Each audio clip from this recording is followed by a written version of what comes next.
Worx, how are we doing? Good. Are you enjoying the show? Yeah. Well, we got more of it, and it's me only for 4 minutes. How are we doing? Is anybody drinking? Yeah. One guy? Straight up, no one's drinking. This might be the first comedy show I've ever done where no one's drinking, which is fine. But I'm also not drinking, so I can't even talk. I actually think I'm trying to stop drinking, to be honest, because every time I drink with my friends, we end up playing that game, Never Have I Ever.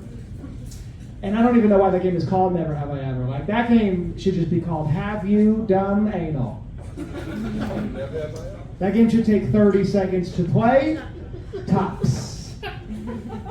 And that game never ends well. Like, I never played that game and looked at everyone and was like, no, I'm actually really happy we had this conversation. Let's play again next week.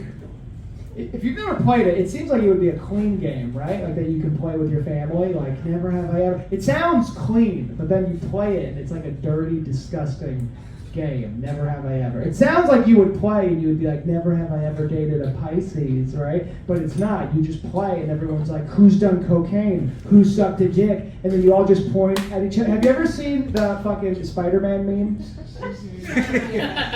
You just do this until Uber shows up, you know? And I know how to do impressions of memes because remember 2020, I stayed inside for a year. So I also do memes now. It's what you do when you stay inside for 365 days. You do memes as well. That was weird, huh? Yeah, pandemic was weird. I didn't think the world was going to change, and then this is when I knew the world was going to change. I was walking through Harris Teeter. I'm not trying to brag or anything, that's just where I go. I was just walking through Harris Teeter, and there was a guy in Harris Teeter, and he was butt naked. I know, that's what I said. But here's the thing, have you ever seen a crazy person, and they're not really bothering you, so you just kind of make like a mental note, you know, and you're like, okay, whatever, and you walk to free samples? That's what I did, right? I didn't think anything of it. But then he started masturbating. Oh, shit.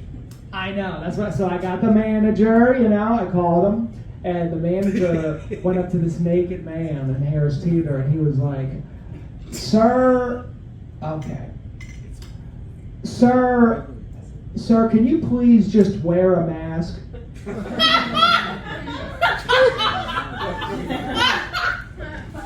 And that was when I knew. I was like, this is going to be a weird year. I was just eating free samples, watching this entire situation. That was weird. I don't know. I had to refill my prescription. Is anybody on meds? My type of crowd. I'm on meds. I had to when you get medication, you have to refill your medication, you know, because they can't just give you like a giant jug of it, like you're on the Queen's Gambit, you know. That would be a disaster. If you haven't seen the Queen's Gambit, it's about this bitch that's really good at chess and pills. It's a sick show. I love it. But yeah, you can't do that. You can't buy a jug of pills. That's why you have to refill it. So I went to refill it, and my doctor was like, "Hey, weird situation. Your doctor's out of town, and his backup is also like something happened. So like we can't refill your medicine today. Like come back in a few days." And I was like, "Listen, if you're not going to refill this, I'm just going to buy it from a guy wearing a beanie." And you know what I learned? This is a fun fact that I learned in life. If you go to your doctor and you just have a mental breakdown, they will work with you.